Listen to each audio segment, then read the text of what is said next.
क्या आपने कभी सोचा है कि मृत्यु के बाद आत्मा कहाँ जाती है? गरुड़ पुराण का दूसरा अध्याय बताता है मृत्यु के तुरंत बाद आत्मा की पहली यात्रा के बारे में। आज हम जानेंगे उस रहस्य को जो जीवन और मृत्यु के बीच छुपा है। जब मनुष्य इस संसार को छोड़ता है तो उसकी आत्मा शरीर से बाहर निकलती है।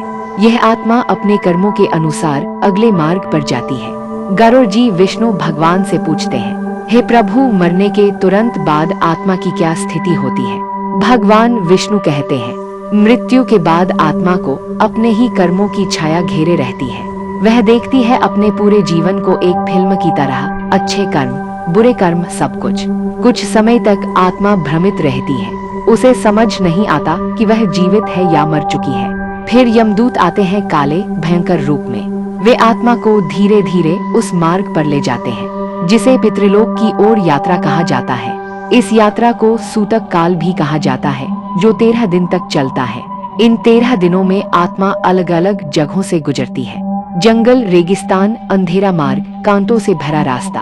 भगवान विष्णु बताते हैं कि यदि परिजन श्राद्ध और पिंडदान करते हैं तो यह मार्ग आत्मा के लिए सरल हो जाता है, नहीं तो आत्मा कष्ट भोगती है।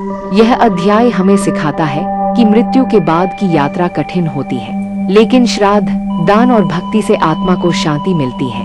क्या आप जानना चाहते हैं कि आत्मा यमलोक तक कैसे पहुंचती है? तो जुड़े रहिए अगली कड़ी में। गरुड़ पुराण अध्याय 3, यमराज का न्याय। महाकाल की महिमा में आपका स्वागत है। हर दिन मृत्यु के रहस्य से पर्दा हटाते रहेंगे।